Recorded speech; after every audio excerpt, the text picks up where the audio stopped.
Viewers, जैसा कि मैंने आपको पिछली वीडियो में बताया कि हमारी यूनिवर्स हैवियर एलिमेंट्स को ख़ास किस्म की फैक्ट्रियों में बनाएगी। तो व्यूअर्स, वो ख़ास किस्म की फैक्ट्रियाँ दर हकीकत हमारे सितारे यानी स्टार्स ही हैं। साइंटिफिकली मुख्तलिफ इक़साम के एटम्स को बनाने के लिए एक ख़ास किस्म के प्रेशर और हीट की ज़रूरत होती है, और इन सितारों में वो ख़ास किस्म की हीट और प्रेशर कुदरती तौर पर मौजूद होता है। सितारों के वजूद में आने के बाद ही इनमें एलिमेंट्स की मैन्युफैक्चरिंग का काम शुरू हो गया।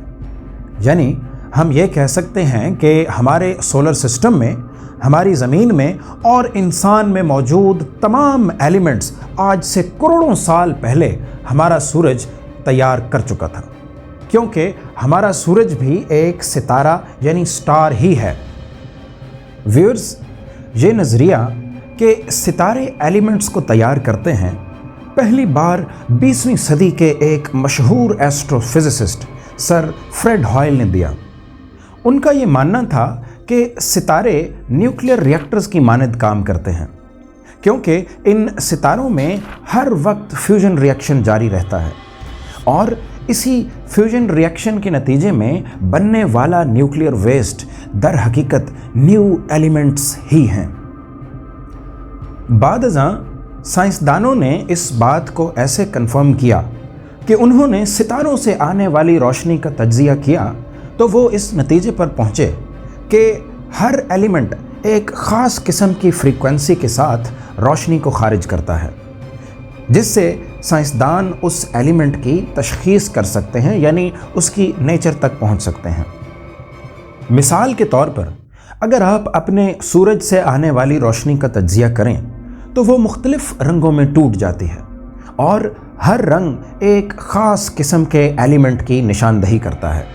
इसी तरह हर एलिमेंट एक ख़ास किस्म के रंग का मालिक है, जिससे साइंसदान उस एलिमेंट की तशख़ीस कर सकते हैं। मिसाल के तौर पर हाइड्रोजन एटम ज़्यादातर सुर्ख रंग की रोशनी खारिज करता है। डियर व्यूअर्स, हमारे इन यंग स्टार्स में बेइंतहा हीट और एनर्जी मौजूद थी।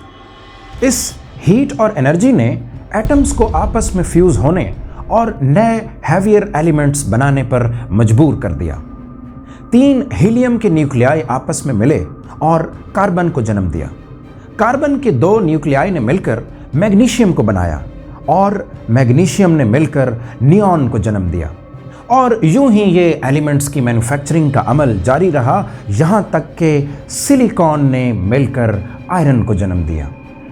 व्यूअर्स, आयरन एक बहुत ही स्पेशल किस्म का एटम था, क्योंकि आयरन के न्यूक्लियस में मौजूद प्रोटॉन्स और न्यूट्रॉन्स इतने टाइटली बाउंड थे कि सितारों की बेमिसाल हरारत भी उनको फ्यूज़ करके मज़ीद हैवियर एलिमेंट्स में तब्दील ना कर सकी। यूँ लगने लगा जैसे एलिमेंट्स मैन्युफैक्चरिंग का ये सिलसिला आयरन पर ही तमाम हुआ चाहता है, लेकिन कुदरत को कुछ और मंजूर था। अभी भी हमारी कायनात की तख्लीक का ये सिलसिला मुकम्मल नहीं हुआ था। अभी आयरन से मज़ीद हैवियर एलिमेंट्स जैसा कि क्रोमियम और चंद धातें जैसा कि जिंक को अभी तख्लीक करना बाकी था, जिनके बग़ैर शायद इंसानी जिस्म का कायम रहना ही मुश्किल था। इस काम को अमली जामा पहनाने के लिए हमारी कायनात में बिग बैंग के बाद सबसे बड़ा दिल दहला देने वाला वाक़या रोनुमा होता है।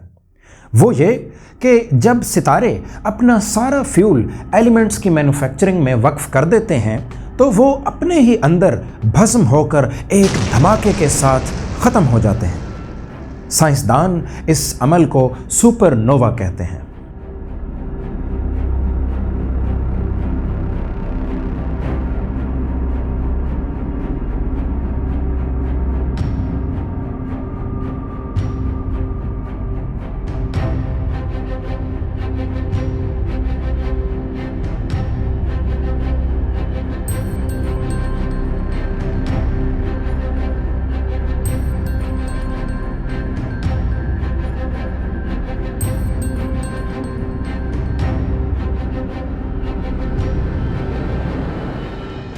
डियर व्यूअर्स, सुपरनोवा के नतीजे में रिलीज़ होने वाली एनर्जी इस दर्जे की होगी कि वो आयरन से भी ज़्यादा हैवियर एलिमेंट्स को बनाने में मदद देगी, और वही एलिमेंट्स हमारी आने वाली तारीख को मुकम्मल करेंगे। पीरियोडिक टेबल में हमें जो आज एलिमेंट्स नज़र आते हैं वो दरअसल इन्हीं सितारों का शाखसाना है, और यही एलिमेंट्स हमारी ज़िंदगी की शुरुआत के बीज बोएंगे। व्यूअर्स, हम ये कह सकते हैं कि सितारों में बनने वाले ये एलिमेंट्स हमें स्टोन एज से निकालकर आयरन एज में दाखिल होने में मदद देंगे, और यही एलिमेंट्स हमारे शहरों और the great wonders of the world के बिल्डिंग ब्लॉक्स भी बनेंगे, और यही एलिमेंट्स हमारी ज़िंदगी की भी वजह बनेंगे। लेकिन इससे पहले कि ज़िंदगी की शुरुआत हो सके, हमारी कायनात को एक निज़ाम कायम करना होगा, एक ऐसा निज़ाम जिसमें एक सितारे के गिर्द कुछ सैयारे गर्दिश करेंगे, और उन्हीं सैयारों में एक सैयारा ऐसा भी होगा कि जिसमें ज़िंदगी को पैदा करने और उसे कायम रखने की सलाहियत मौजूद होगी। ये निज़ाम है हमारा निज़ाम शमसी, यानी कि द सोलर सिस्टम। हमारी इस कायनात ने कैसे हमारे सोलर सिस्टम को तख्लीक किया, और कैसे हमारे सूरज को जन्म दिया, और कैसे हमारे सूरज ने अपनी ताकत से ज़मीन को तख्लीक किया, और हमारी वो तपती हुई ज़मीन कैसे ठंडी पड़ी, और कैसे इस ज़मीन के ऊपर ज़िंदगी की शुरुआत हुई। इन सारे सवालों का जवाब मैं आपको दूंगा अपनी अगली वीडियो में, लेकिन उसके लिए आपको मेरे साथ जुड़े रहना होगा।